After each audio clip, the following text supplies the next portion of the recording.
Hello, good afternoon और नमस्ते सभी को। यूकेपीएससी एनवायरमेंटल सुपरवाइजर के लिए आज हम क्लास नंबर 8 रिवीजन सीरीज का लेकर आए हैं और आज की क्लास में हम केमिकल टेस्ट जितने भी एनसीईआरटी में हमें गिवन हैं वो मैं आपको सारे ही केमिकल टेस्ट एक ही क्लास में करा देता हूं और जो नेम रिएक्शंस अभी रह गई हैं वे भी मैं आपको यहाँ पे करा देता हूँ। ठीक है, तो मान के चलिए जो हमारा अल्कोहल फिनॉल वाला चैप्टर था, हेलो एल्केन्स हेलो एरेन्स था, कार्बोक्सिलिक एसिड, एल्डिहाइड कीटोन, ये सारा चैप्टर का जो मेन पोर्शन है वो हमने इस रिवीजन सीरीज में कवर कर लिया है। आपका काम है, देखो एक बार में जिनको आता है ऑब्वियस है वो तो एक बार में उनका काम चल जाएगा, उनके दिमाग में फिर से ये सारी बातें रिकॉल हो जाएंगी। बट जिन्होंने अभी तक रिवीजन बहुत अच्छे से नहीं किया है वो प्लीज इसको 2 से 3 बार जरूर देखें या फिर एक शॉर्ट नोट्स अपने बना लें। ठीक है, तो सबसे पहले टेस्ट फॉर फिनॉल, ये डायरेक्टली पूछा जा सकता है कि बताओ फिनॉल का टेस्ट में आपको क्या मिलता है, ठीक है, या किसके साथ करते हैं। ठीक है, तो बहुत सिंपल है टेस्ट। फिनॉल की रिएक्शन हम ब्रोमीन वाटर से कराते हैं या सिंपली बोलूं ब्रोमिनेशन कर देते हैं फिनॉल का। तो ब्रोमीन वाटर से जैसे ही फिनॉल रिएक्ट करता है ये आप देखेंगे एक व्हाइट कलर का पीपीटी, एक सफेद कलर का श्वेत कलर का अवक्षेप बना देगा। ठीक है, तो आप देख रहे होंगे ये आपके पास टेस्ट ट्यूब है, इसमें सफेद कलर का जो अवक्षेप है जिसको हम पीपीटी कहते हैं, ये सफेद कलर का अवक्षेप प्रेसिपिटेट बना लेगा और ये जो सफेद कलर का पीपीटी होगा इसका नाम होगा ट्राईब्रोमोफिनॉल। ठीक है, इसका नाम होगा ट्राईब्रोमोफिनॉल और साथ में आपको 3 मॉलिक्यूल्स ऑफ HBr मिल जाएगा। तो आप देखोगे ये जो आपको श्वेत अवक्षेप मिला है ये है ट्राई ब्रोमोफिनॉल। ठीक है, तो ये हो गया फिनॉल का टेस्ट, बहुत सिंपल है, टीबीपी कह सकता हूं। क्या है ये? व्हाइट पीपीटी है, श्वेत अवक्षेप है, तो ये चीज आपको ध्यान में रखनी है। तो ये फिनॉल का टेस्ट है। फिनॉल की ब्रोमीन वाटर से यदि आप रिएक्शन कराते हैं, ये जनरली ब्रोमीन वाटर आप देखोगे ब्राउन कलर का होता है। ठीक है ना, ये ब्राउन कलर का होता है और जैसे ही फिनॉल के साथ फिनॉल कलरलेस होता है। ठीक है, कलरलेस होता है, ब्राउन कलर के जैसे ही ब्रोमीन वाटर से रिएक्ट करता है तो ये व्हाइट कलर का ऐसा पीपीटी आपको बना के दे देगा, कंफर्म हो जाएगा हाँ जी ये व्हाइट पीपीटी मिल रहा है, दैट मींस ये ट्राई ब्रोमोफिनॉल है। ठीक है, तो ये फिनॉल का टेस्ट है, ध्यान में रखना है और सिंपली मैं इसको ब्रोमिनेशन भी कह सकता हूँ। फिनॉल का हमने ब्रोमिनेशन कर दिया एक्सेस में। क्लियर, और एक कंफ्यूज मत होना अगर एग्जाम में ऐसा लिखा है कि भाई कार्ब, आप जानते हैं OH जो ग्रुप है इसकी प्राथमिकता अधिक होती है तो उसको मैं 1 डाल देता हूं, इसको 2, 3 कार्बन 4, 5, 6। अगर एग्जाम में ऐसा लिखा है 2, 4, 6 है ना, तो उनकी पोजीशन बताते हुए कि 2, 4, 6 पे हैं 3 ब्रोमीन, तो ट्राईब्रोमोफिनॉल अगर ऐसे लिखा है तो भी कंफ्यूज नहीं होना है। ठीक है, तो यह है हमारा फिनॉल का टेस्ट। चलिए आगे देखते हैं अल्कोहल का टेस्ट। अल्कोहल में 2 ही टेस्ट आपको याद कराऊंगा और आज की क्लास थोड़ी सी शॉर्ट ही होगी। ठीक है, क्योंकि टेस्ट ज्यादा नहीं है, जो जो टेस्ट बताऊंगा उसमें जो मेन बातें हैं वो आपको ध्यान में रखनी है। जैसे ल्यूकास रिएजेंट क्या होता है, सबसे पहले जल्दी से देखते हैं। ये होता है ZnCl2, ठीक है, और प्लस कंसंट्रेटेड HCl। ठीक है, इसको हम ल्यूकास रिएजेंट कहते हैं, जिंक क्लोराइड। ठीक है, और साथ में अगर आप कंसंट्रेटेड HCl डालते हैं इसे हम ल्यूकास रिएजेंट कहते हैं। ठीक, अब ये ल्यूकास रिएजेंट क्या करता है, मान लीजिए आपके पास प्राइमरी अल्कोहल है। ठीक है, प्राइमरी अल्कोहल आप सभी जानते हैं, प्राइमरी अल्कोहल कौन सा होगा, ऐसा कार्बन जिसपे एक OH हो और एक ग्रुप हो, है ना, यहाँ देखो CH2 पे एक ही OH है और एक इधर CH3 ग्रुप है, तो एक जिसपे ग्रुप होता है और एक अल्कोहल होता है उसको हम प्राइमरी अल्कोहल कहते हैं। प्राइमरी अल्कोहल की जब रिएक्शन इस रिएजेंट ल्यूकास रिएजेंट से होती है ZnCl2, मैं लिख देता हूं यहाँ पे, बार बार मैं लिखूंगा नहीं, आप खुद ही समझेंगे। ठीक है, कंसंट्रेटेड HCl अगर ये लिखा हो प्राइमरी अल्कोहल है, तो जो ल्यूकास रिएजेंट होता है ये प्राइमरी अल्कोहल के साथ रिएक्शन नहीं देता है, नो रिएक्शन। ठीक है ना, यही इसका आउटकम है, ये आपको ध्यान में रखना है। ठीक है, अगर मैं इसके प्रोडक्ट की बात करूं, प्रोडक्ट क्या वैसे तो रिएक्शन है नहीं। ठीक है, तो यहाँ पे जनरली आपको कुछ प्रोडक्ट नहीं मिलने वाला है। ठीक है, बट अगर आप सेकेंडरी अल्कोहल की यहाँ रिएक्शन करेंगे, आप जानते हैं सेकेंडरी अल्कोहल क्या होता है, ऐसा कार्बन जिसपे 2 ग्रुप हो और एक OH हो, इसको हम सेकेंडरी अल्कोहल कहते हैं। सेकेंडरी अल्कोहल की जब ल्यूकास रिएजेंट से रिएक्शन कराते हैं ZnCl2 कंसंट्रेटेड HCl सांद्र HCl अम्ल से अभिक्रिया कराते हैं, तो यहाँ पे आपको जो प्रोडक्ट मिलता है वो कुछ ऐसा नजर आएगा, ठीक है। बस ये OH ग्रुप हट जाएगा, इसकी जगह आपको Cl दिख जाएगा, है ना, CH और यहाँ Cl दिख जाएगा, ठीक है। और हम कहेंगे ये जो प्रोडक्ट है, देखो यहाँ यहाँ देखना इस वाले इसमें, ये आपने सॉल्यूशन देखा, ये सॉल्यूशन आपका प्राइमरी अल्कोहल का था, इसमें आपने ल्यूकास रिएजेंट मिलाया, तो उस प्राइमरी अल्कोहल के सॉल्यूशन में कोई चेंज नहीं आया, तो आपने कहा सर यहाँ पे अभिक्रिया नहीं हुई है, नो रिएक्शन है। क्लियर। आप इस वाले को देखो, ये है secondary alcohol. Secondary alcohol, secondary alcohol में जैसे ही आपने ल्यूकास रिएजेंट मिलाया तो देखो हल्का हल्का व्हाइटनेस आने लग गया, है ना, जिसको हम क्लाउडनेस कहने लगते हैं। क्लाउड की तरह, मतलब सफेद सफेद दिखने लगेगा, है ना, उसको क्लाउडनेस कहते हैं। काफी बुकों में से टर्बिडिटी लिखा जाता है, टर्बिडिटी, टर्बिडिटी मतलब गाढ़ापन, है ना। काफी लोग इसे कहते हैं गंदा सा सॉल्यूशन आपको दिखने लगता है, ठीक है। तो टर्बिडिटी वहां पे नजर आती है, और ये टर्बिडिटी या क्लाउडनेस नजर आएगी आपको विद इन 5 मिनट, है ना, 5 मिनट के अंदर ये आपको नजर आएगी, विद इन 5 मिनट यह आपको नजर आएगी, ठीक है। और जबकि आपके पास यदि टर्शरी अल्कोहल है, टर्शरी अल्कोहल वो होता है जहां कार्बन पे 3 CH3 ग्रुप होंगे, ठीक है, ये आपका टर्शरी अल्कोहल है। टर्शरी अल्कोहल में अगर आप ल्यूकास रिएजेंट से रिएक्शन कराते हैं तो वहां पे देखो प्रोडक्ट क्या मिल जाएगा, सेम है सर, यहां से OH हट जाएगा, उसकी जगह Cl आ जाएगा, ठीक है। और जो हम ये क्लाउडनेस या टर्बिडिटी की बात कर रहे हैं, ये आपको एकदम से मिल जाएगी, मतलब जैसे ही आपने ये टर्शरी अल्कोहल लिया, और टर्शरी अल्कोहल में जैसे ही आपने ल्यूकास रिएजेंट मिलाया, तुरंत ही देखो ये व्हाइट कलर का टर्बिडिटी आपको नजर आएगी, है ना, ये टर्बिडिटी आपको तुरंत नजर आएगी, जिसको हम कहेंगे इमीडिएटली, है ना। ये टर्बिडिटी है, ठीक है, या क्लाउडनेस है, ये आपको इमीडिएटली एकदम से दिखाई देगा, व्हाइट व्हाइट कलर आपको तुरंत दिखाई देगा। इसमें सेकेंडरी वाले में विद इन 5 मिनट, जबकि प्राइमरी वाले में आपको टर्बिडिटी नहीं दिखाई देगी, क्लाउडनेस नहीं दिखाई देगा। सिंपली मैं कह सकता हूँ नो रिएक्शन। तो बहुत सिंपल फंडा है, ध्यान में रखना है। ये टेस्ट है, बताएगा कौन सा आपका प्राइमरी अल्कोहल है, कौन सा सेकेंडरी अल्कोहल है और कौन सा टर्शरी अल्कोहल है। तो आई थिंक ल्यूकास रिएजेंट आप सभी को समझ में आया होगा। एक और टेस्ट ध्यान में रखिएगा, विक्टर मेयर टेस्ट है। ये इतना इंपॉर्टेंट नहीं है, बट एनसीईआरटी में एक दो जगह पे इसका नाम मेंशन है, तो प्लीज इसको भी जरा ध्यान में रखिएगा। विक्टर मेयर टेस्ट में देखो बहुत सारे रिएजेंट यूज होते हैं, जैसे आपको कोई अल्कोहल दे देगा, अल्कोहल दे देगा, तो सबसे पहले उस अल्कोहल की रिएक्शन आयोडीन में कराता है और रेड फास्फोरस डाल देता है, ठीक है। फिर आपको कुछ मिलता है, मान लो ए मिल गया, फिर इस ए में आप क्या करेगा, आपको क्या देगा, AgNO2 देगा, ठीक है। फिर बी मिलेगा, बी में कुछ अल्कलाइन सॉल्यूशन डालेगा, ठीक है। सी मिलेगा, इस सी का कुछ कलर आएगा, क्या क्या कलर आएगा ध्यान में रखना। अगर आपके पास प्राइमरी अल्कोहल है, क्या है, प्राइमरी अल्कोहल, प्राइमरी अल्कोहल का जो लास्ट में कलर आएगा सी, है ना, सी मतलब सी कंपोनेंट मिलेगा, उस सी कंपोनेंट का कुछ कलर निकल के आएगा। तो जो प्राइमरी अल्कोहल होगा उसमें आप विक्टर मेयर के ये सॉल्वेंट डालोगे, क्या क्या, I2 रेड फास्फोरस, AgNO2 से रिएक्शन कराओगे, ठीक है। इसके बाद कुछ अल्कलाइन उसका मीडियम रखोगे, तो आप देखोगे वहां आपको कलर मिलेगा। ध्यान रखना, प्राइमरी अल्कोहल का जो कलर मिलेगा इट इज रेड, ये चीज आपको ध्यान में रखनी है। अगर सेकेंडरी अल्कोहल है, सेकेंडरी अल्कोहल है, इसका जो कलर मिलेगा वो मिलेगा ब्लू, ठीक है। और जो आपका टर्शरी अल्कोहल होगा, मतलब ये रिएक्शन नहीं करेगा, है ना, और इसका जो कलर है वो कलरलेस होगा।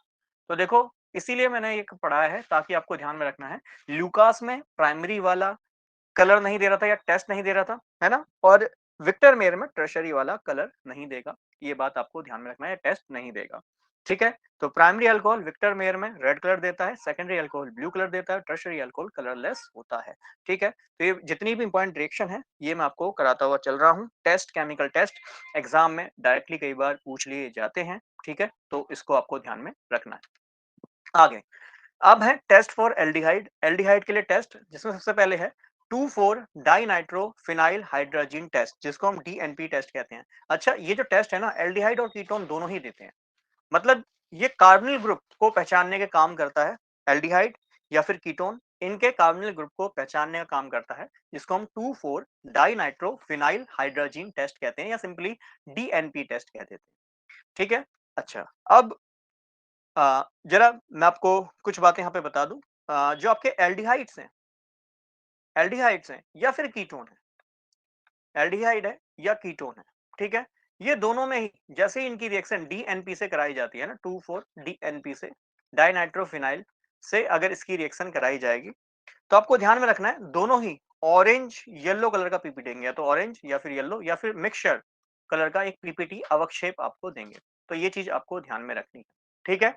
तो आपसे कहा जाए कि अगर आपको कहीं पे पहचानना है एल्डिहाइड या कीटोन मौजूद है, तो आप क्या करेंगे उसके लिए, आप 2,4 डीएनपी टेस्ट करेंगे और डीएनपी टेस्ट में आपको देखो ऐसे ऑरेंज येलो कलर का पीपीटी अवक्षेप नजर आएगा, तो आपको समझना है हाँ भाई यहाँ पे या तो एल्डिहाइड या फिर कीटोन या फिर सिंपली आपसे कहूं ऐसा कार्बोनिल ग्रुप प्रेजेंट होगा। ठीक है, और ये कार्बोनिल ग्रुप एल्डिहाइड का भी हो सकता है सीएचओ ग्रुप या फिर ये कीटोन का भी हो सकता है।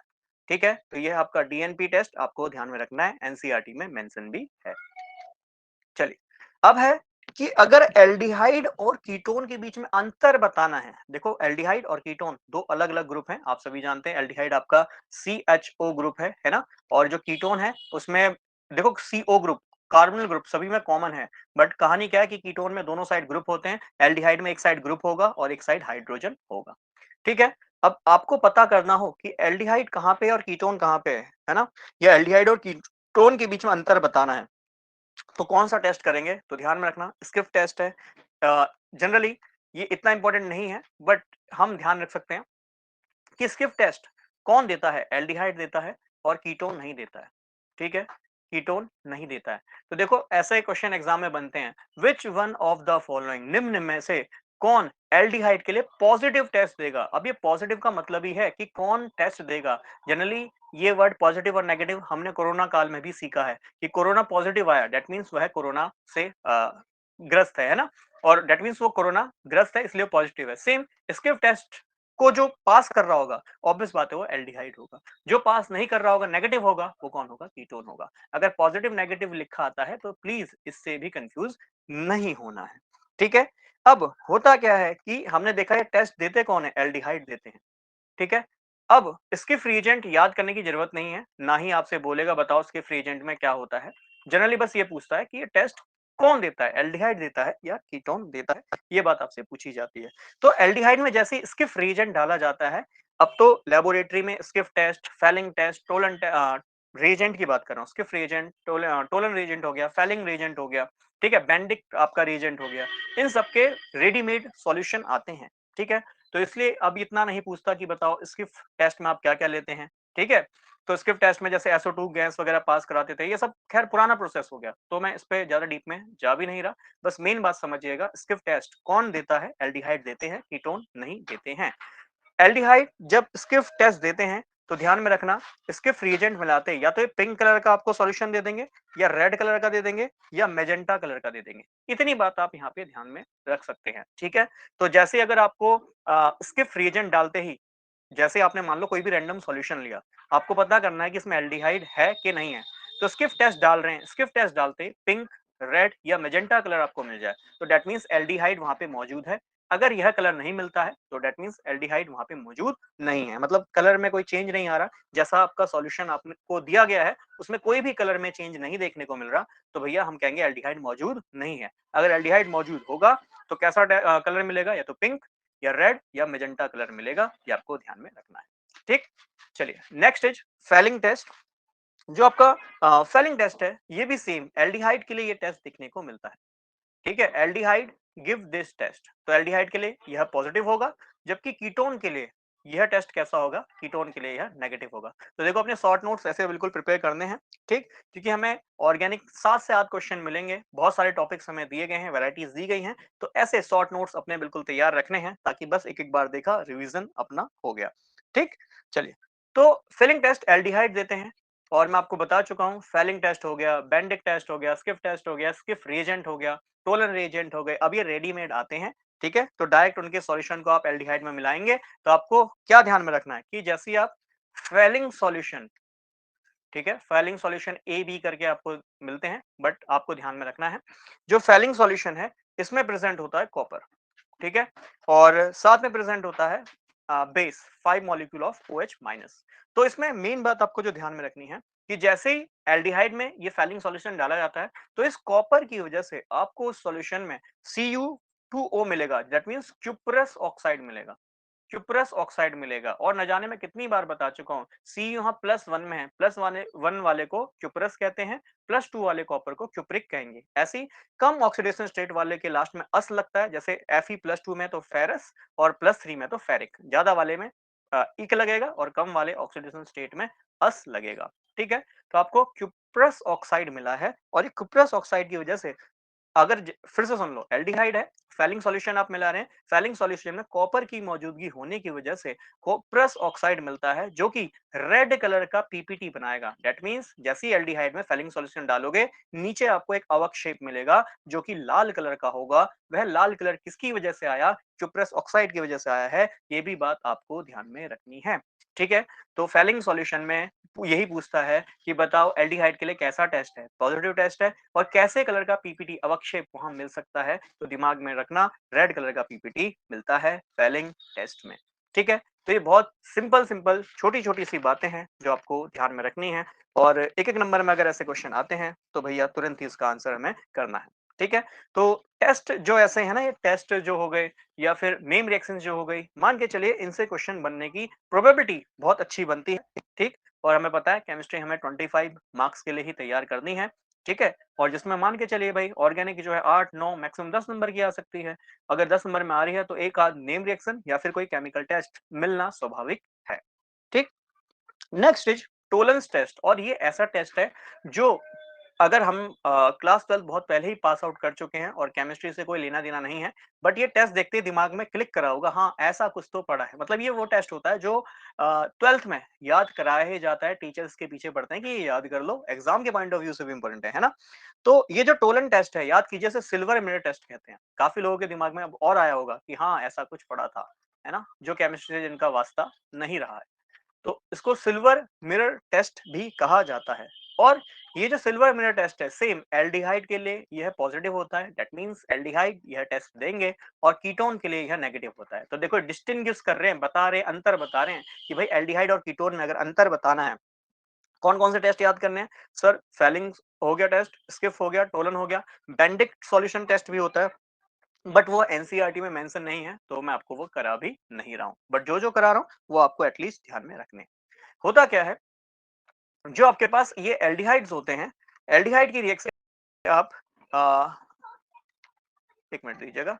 हाँ जी, टोलन रीजन से अगर आप कराते हैं तो टोलन रीजेंट आपका मिल जाएगा AgNH3 का होल ट्वाइस। ठीक है, इसको हम क्या, अगर नाम इसका लिखना चाहें तो उसका हो जाएगा डाइअमाइन सिल्वर हाइड्रो ऑक्साइड। ठीक है, इससे जैसी रिएक्शन कराते हैं तो इसका हो जाता है ऑक्सीडेशन। अच्छा, ये चीज और ध्यान में रखनी है, काफी बार ये प्रश्न भी बनता है। ठीक है, टोलन टेस्ट क्या करता है? ये इस जो एल्डिहाइड ग्रुप है, एल्डिहाइड ग्रुप है, इस एल्डिहाइड ग्रुप का ऑक्सीडेशन कर देता, ऑक्सीकरण कर देता। और याद कीजिए, एल्डिहाइड ग्रुप का जब भी ऑक्सीडेशन होता है कार्बोक्सिलिक ग्रुप में कन्वर्ट हो जाता है। तो देखो ये कार्बोक्सिलेट आयन बन गया है। ये चीज आपको यहाँ पे ध्यान में रखनी है। ठीक है, तो टोलन टेस्ट क्या काम करता है? ऑक्सीडेशन का काम करता है। ये अपने दिमाग में फिट कर लीजिएगा, कई बार ये क्वेश्चन डायरेक्टली पूछा गया है। और हम बस ये ध्यान में रखते हैं कि Tollens test silver mirror test है, इतना याद रख के भूल जाते हैं, या एल्डिहाइड के लिए टेस्ट देता है, इतना ही बातें याद रखते हैं। बट याद ये भी रखना है कि एल्डिहाइड का ऑक्सीकरण हो जाता है, ऑक्सीडेशन हो जाता है। ठीक है, और साथ में आपको जो बाय प्रोडक्ट मिलेगा वो 3 मॉलिक्यूल्स ऑफ अमोनिया भी मिलता है, और यहाँ पे वाटर भी मिलता है। और सबसे इंपॉर्टेंट चीज जिसकी वजह से इसको सिल्वर मिरर कहा जा रहा है, क्योंकि इसमें एजी आपको जमा हुआ मिलता है, जिसकी वजह से आपको यह नजर आता है कि सॉल्यूशन के चारों ओर या सॉल्यूशन के ऊपर एक एजी की परत, सिल्वर की परत जम गई है, इसीलिए इसको हम सिल्वर मिरर टेस्ट भी कहते हैं। ठीक है, सिल्वर मिरर टेस्ट भी कहते हैं। यह चीज आपको ध्यान में रखनी है। ठीक है, फिर से टोलन टेस्ट कौन देगा? एल्डिहाइड देगा, एल्डिहाइड का ऑक्सीकरण होगा, ये आपको ध्यान में रखना है। ये रिएक्शन याद कर लो, अच्छी बात है, नहीं याद होती है कोई बात नहीं, बस एक बार दिमाग में रखना। ठीक है, अगर ऑप्शन में ऐसा कोई रिएक्शन देखने को मिलेगा खुद ही समझ जाना है। ठीक है, तो 1 से 2 बार इसको याद करने की बस कोशिश करनी।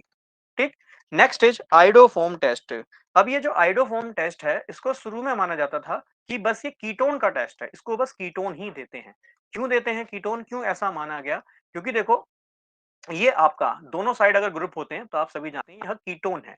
तो शुरू में ऐसा देखा गया कि भाई ये कीटोन इस टेस्ट को दे रहा है, बट बाद में यह आइडेंटिफाई किया गया कि ऐसे कंपाउंड जिसमें ये ग्रुप प्रेजेंट हो, ये ग्रुप का मतलब एसिटाइल ग्रुप, एसिटो ग्रुप प्रेजेंट हो, CH3CO ग्रुप प्रेजेंट हो, यही ग्रुप आइडोफोम टेस्ट को देंगे, चाहे एल्डिहाइड में हो चाहे कीटोन में हो। पर शुरू में ऐसा देखा गया कि भाई कीटोन के लिए चलो एक टेस्ट निकाल के देखते हैं कि जो बस कीटोन के लिए होगा, तो ऐसा माना गया था कि आइडोफोम टेस्ट कीटोन का टेस्ट है। बट ऐसा देखा गया कि जिसके पास भी ये एसिटो ग्रुप मौजूद है, COCH3 ग्रुप मौजूद है, ये सभी आयोडोफॉर्म टेस्ट देंगे।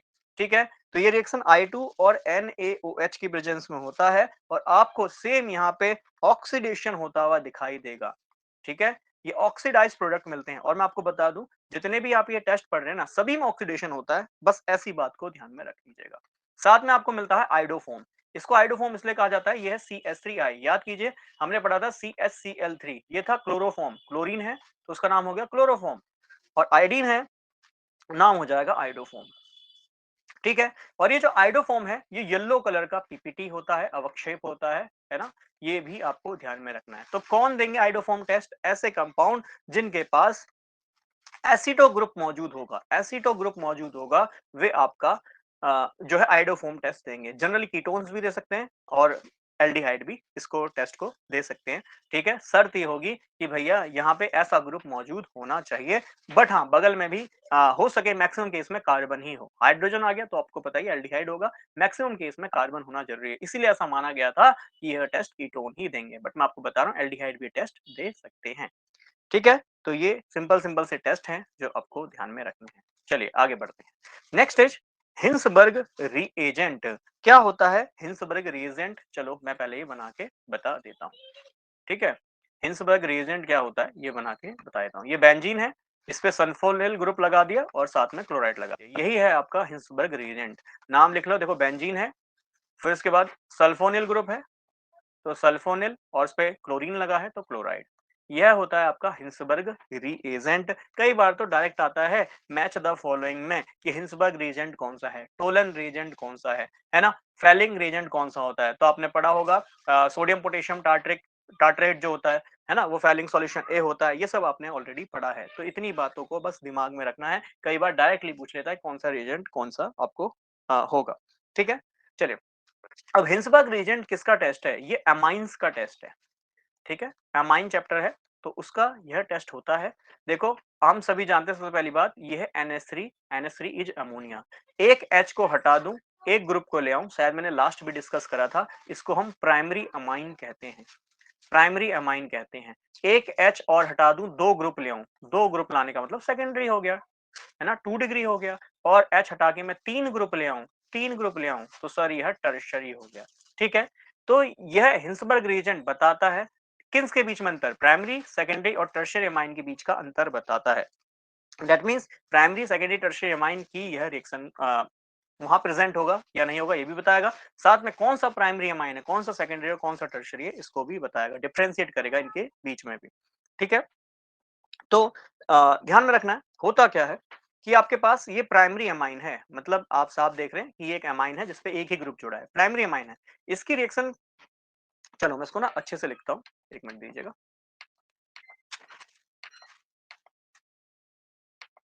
ठीक है? ये देखो प्राइमरी अमाइन है, फिर मैं यहाँ लिखता हूँ बेंजीन सल्फोनिल क्लोराइड, तो Cl है, SO2 है और बेंजीन है। देखो बेंजीन को मैं पीएच ग्रुप भी बना सकता हूँ, कंफ्यूज मत होना। आप जानते हैं फिनाइल की तरह भी मैं इसको लिख सकता हूँ, तो PHSO2Cl। ठीक है? पीएच क्यों? क्योंकि आप जानते हैं बेंजीन था, एक हाइड्रोजन हट गया, उसकी जगह एक ग्रुप आ गया। जब एक हाइड्रोजन हट के बेंजीन पे एक ग्रुप आता है उसको हम फिनाइल कहते हैं। फिनाइल मतलब C6H5, बेंजीन होता है C6S6। आप सभी जानते हैं एक H हटा है, उसकी जगह ये ग्रुप आया है, तो इट इज फिनाइल। तो मैं हर जगह फिनाइल लिखूंगा, कंफ्यूज मत होना। ठीक? अब यहां से एक H और यहां से एक Cl, यह लीव आउट हो जाएगा। ठीक है? H और Cl यहां से लीव आउट हो जाएगा तो निकाल लो HCl। बहुत सरल सी रिएक्शन है, मेन बात आपको ध्यान में रखनी है। ठीक है? ये N हो गया, H हो गया, ये SO2 हो गया, ये पीएच हो गया। ठीक है? ये जो आपको सॉल्ट मिलता है या सॉल्ट कहूं, ये जो कंपाउंड मिलता है, इस कंपाउंड को यदि आप किसी भी बेस में घोलें, है ना, बेस में डालें, ठीक है, बुक में लिखा होगा, एनसीईआरटी में मिल जाएगा आपको, एल्कलाइन सॉल्यूशन लिखा होगा। ठीक है?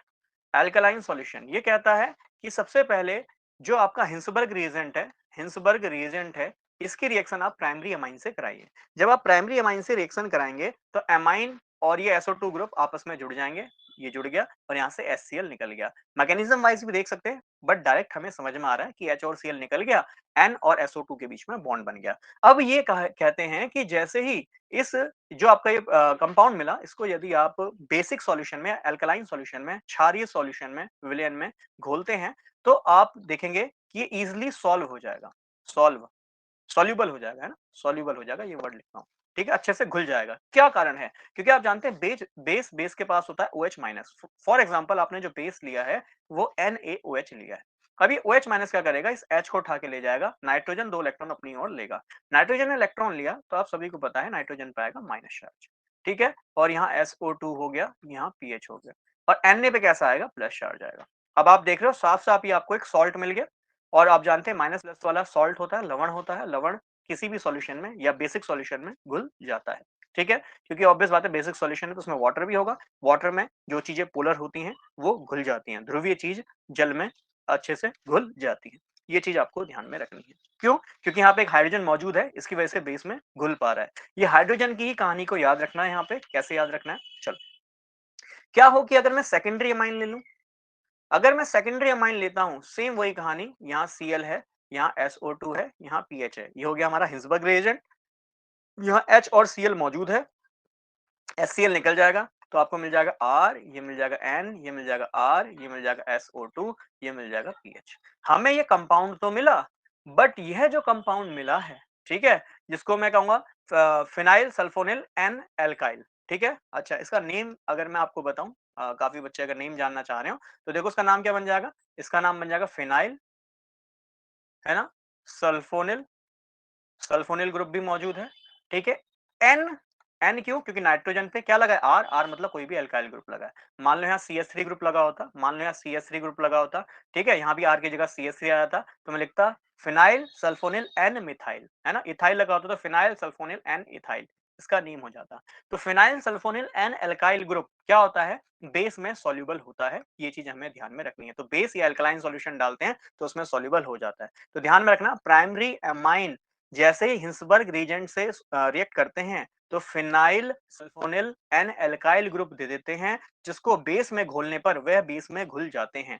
अब सेकेंडरी के केस में क्या होगा, सेकेंडरी के केस में सेम हमें क्या प्रोडक्ट मिलेगा, देखो फिनाइल, फिनाइल सल्फोनिल, ठीक है, N comma N di alkyl, है ना, दो आर है मतलब डाई एल्काइल है। मतलब यहाँ मान लो CH3 होता, यहाँ CH3 होता, डाई मिथाइल आपका एमाइन होता, और डाई मिथाइल एमाइन ने जैसे ही हिंसबर्ग रीजेंट से रिएक्शन करा है तो phenyl sulfonyl N N di methyl हो जाता। सिंपल सा नेम है ये, आपको नेमिंग में मैंने आपको पढ़ाया भी है, नेमिंग इसलिए पढ़ने को आपको कहा भी है। ठीक है, और जो नहीं पढ़ाया है वो मैं आपको यहाँ पढ़ाता हुआ चल रहा हूँ।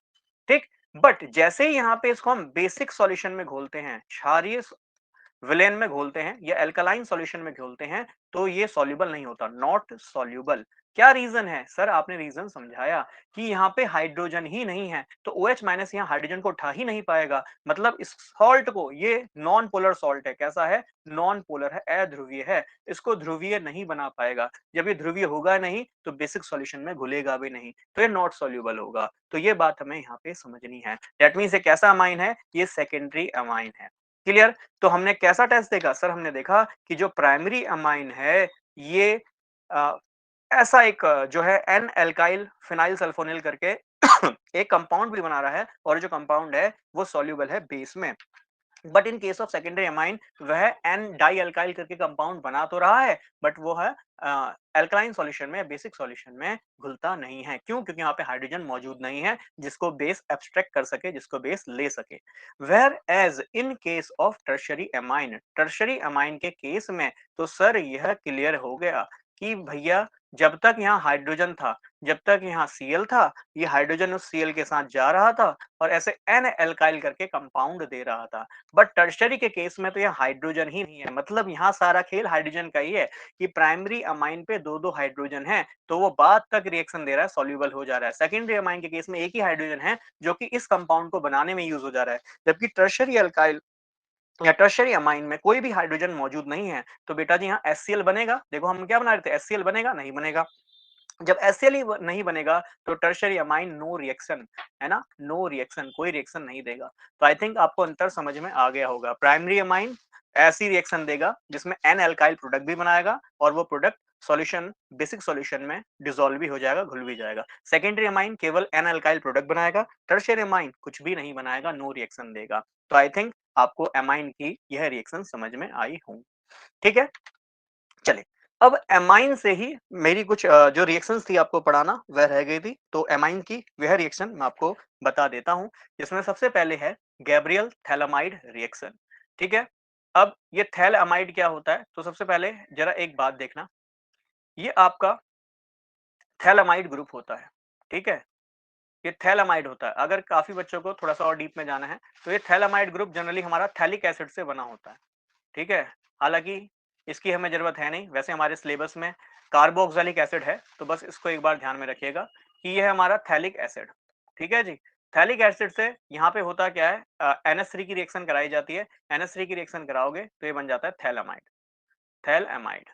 ठीक है, तो इसका नेम ध्यान में रखना है। तो थैलामाइड हो गया, ध्यान में रखना, ये आपका बेंजीन है, CO और उस पे NH ऐसे ब्रिज में लगा होगा, इट इज कॉल्ड थैलएमाइड। यह आपको ध्यान में रखना है। तो इसलिए गैब्रियल तो साइंटिस्ट का नेम हो गया, रिसर्चर का नेम हो गया, और यहाँ थैलामाइड यह कंपाउंड हो गया।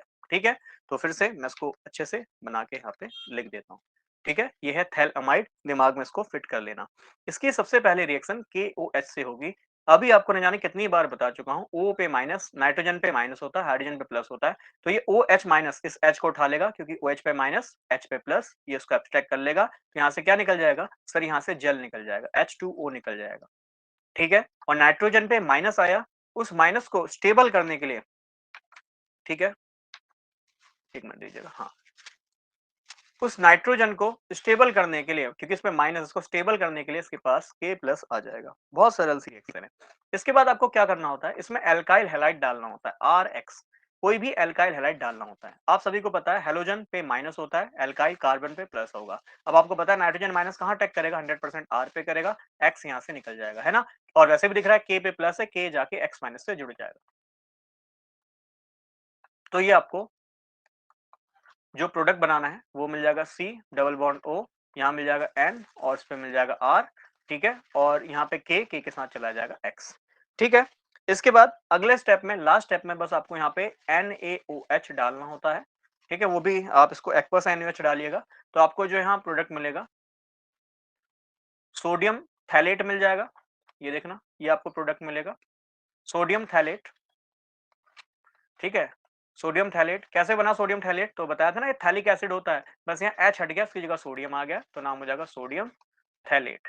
और आपको पता ही है कि भैया जब माइनस चार्ज आता है उसके लास्ट में 8 आ जाता है, तो सोडियम थैलेट हो जाएगा। कंपाउंड होगा तो उसके लास्ट में 8 आ जाता है, माइनस वाले के लास्ट में या तो आइड आता है या 8 आता है, तो सोडियम थैलेट मिल गया। और साथ में वेरी इंपॉर्टेंट बात, RN था, ये OH इसको हाइड्रोजन देने का काम करता है, तो RNH2 बन जाता है। और ध्यान में रखना, गैब्रियल थैलामाइड वह रिएक्शन है जो आपको प्राइमरी अमाइन देती है। अभी बताया ना प्राइमरी अमाइन क्या होता है, सर ऐसा नाइट्रोजन जिसपे केवल एक ही ग्रुप लग रहा हो तो ये प्राइमरी अमाइन होगा। तो गैब्रियल थैलामाइड एक वो रिएक्शन है जिसका प्रोडक्ट प्राइमरी अमाइन होता है। अगर एग्जाम में क्वेश्चन आता है कि किस रिएक्शन से आप प्राइमरी अमाइन बना सकते हैं, ध्यान में रखना गैब्रियल थैलामाइड है, साथ में हॉफमैन ब्रोमाइड है, ये दोनों ही रिएक्शन प्राइमरी अमाइन देती है। मतलब ऐसा अमाइन जिसपे एक ही ग्रुप हो, है ना, ऐसा नाइट्रोजन जिसपे एक ही ग्रुप हो, वो प्राइमरी अमाइन होता है।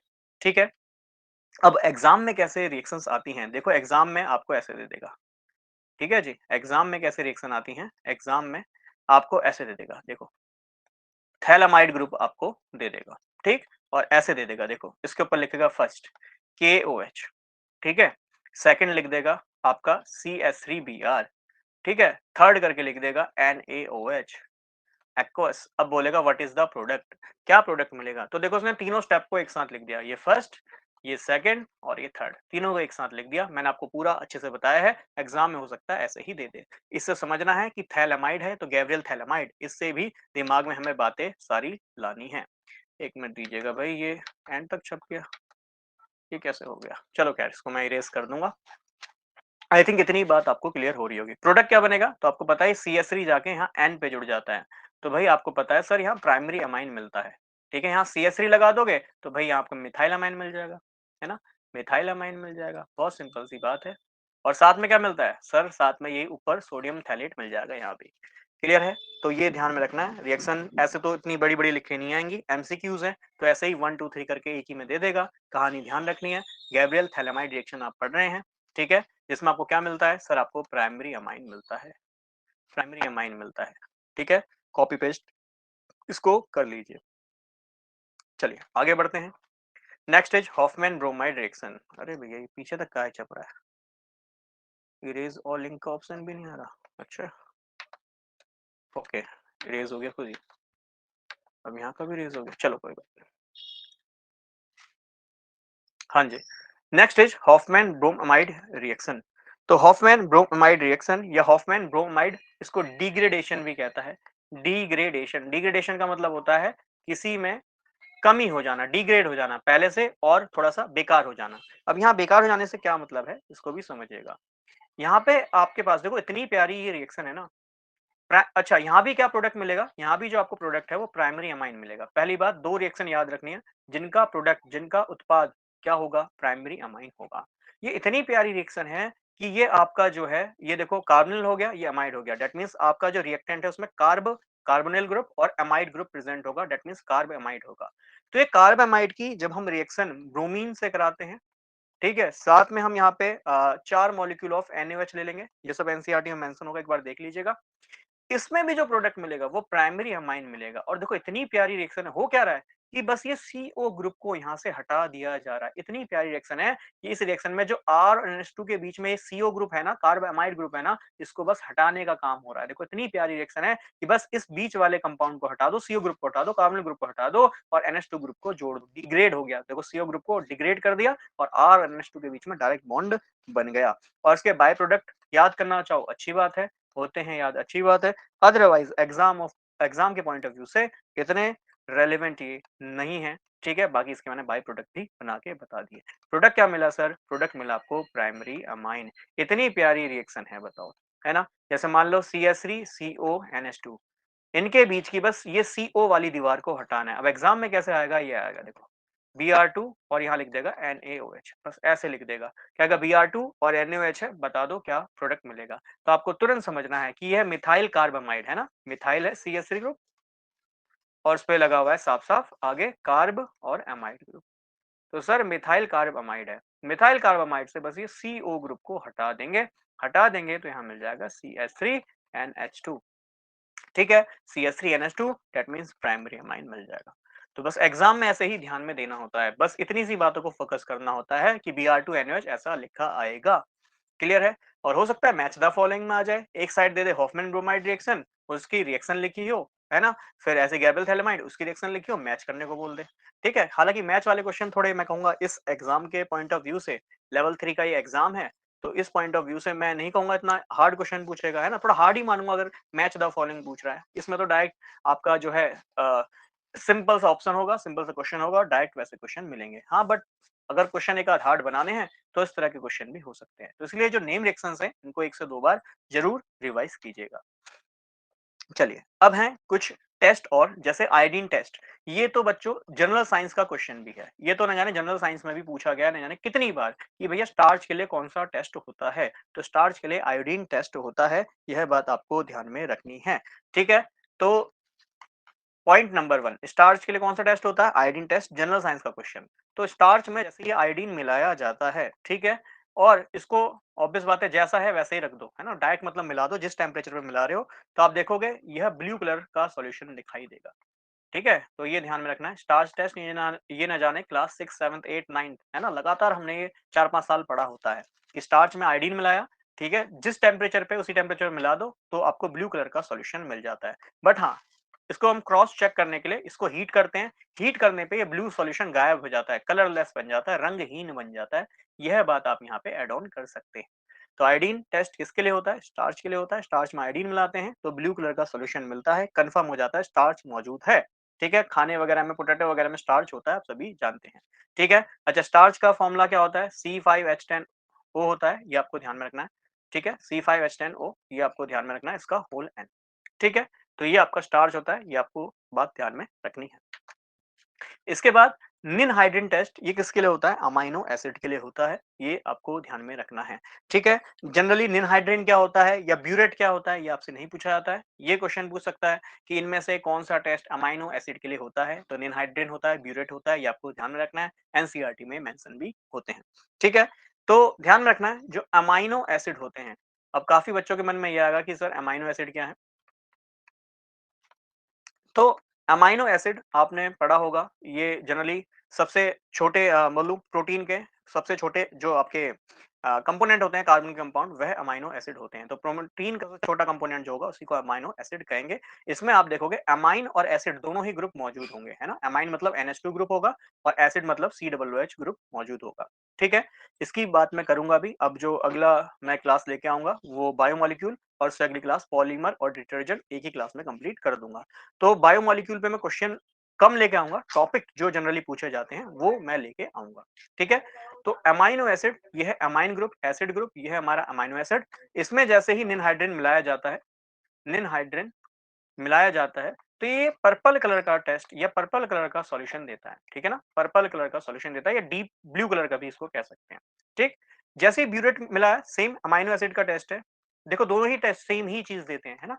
ये अमाइनो एसिड में जैसे ही ब्यूरेट मिलाया जाता है, ब्यूरेट टेस्ट किया जाता है इसका, तो सेम ये भी कलर पर्पल ही देता है। तो देखो एक कॉमन सी बात निकल के आई, चाहे निनहाइड्रीन कर लो, चाहे ब्यूरेट कर लो, बस इतनी बात ध्यान रखनी है, दोनों ही टेस्ट अमाइनो एसिड के हैं और दोनों ही टेस्ट होने पर अमाइनो एसिड का कलर पर्पल दिखाई देता है। क्लियर है? ये सिंपल सी बात है, आपको ध्यान में रखना है। ठीक है? तो आज की क्लास यही है। हमारे एनसीईआरटी में जितने भी टेस्ट मेंशन हैं, वो टेस्ट मैंने आपको एक ही जगह पे करा दिए हैं। ठीक है? रिवीजन, एंड टाइम रिवीजन के लिए एक शॉर्ट नोट्स बना लीजिएगा। एक पन्ने में ये सारी ही बातें आ जाएँगी, तो 1 पेज का ही लास्ट टाइम रिवीजन होना चाहिए। ठीक है? ये नहीं कि पूरी किताब ही आप छाप रहे हैं या ये ढूँढना शुरू कर रहे हैं कि निनहाइड्रीन क्या है, ब्यूरेट क्या है, ये सब टाइम वेस्ट है। ठीक है? इतना डीप में क्वेश्चन नहीं आएगा, बस ये पूछेगा कि ये टेस्ट किसके लिए है, ठीक है? कैसा उसका कलर मिलता है, पॉजिटिव टेस्ट किसके लिए, नेगेटिव टेस्ट किसके लिए, इससे ही क्वेश्चन बनते हैं। ठीक है? पसंद आता है तो आपको पता है एटलीस्ट एक लाइक देना है और सब्सक्राइब करना है। मैं देख रहा हूँ ज़्यादातर काफ़ी बच्चे देख रहे हैं वीडियोज़ पे, अच्छे ऑब्वियस बात है व्यूज़ भी आ रहे हैं, बट सब्सक्राइब बहुत ही कम बच्चों ने किया होता है। एटलीस्ट 23% बच्चे ही सब्सक्राइब्ड हैं, बाकी 77% अनसब्सक्राइब्ड ही हैं। तो प्लीज़ सब्सक्राइब भी ज़रूर करें और शेयर ज़रूर करें, क्योंकि इस पे जितनी भी वीडियोज़ आपको मिलेंगी, वो साइंस से रिलेटेड जितने भी कॉम्पिटिटिव एग्ज़ाम होंगे, वो आपको यहाँ पे तैयारी कराई जाएगी।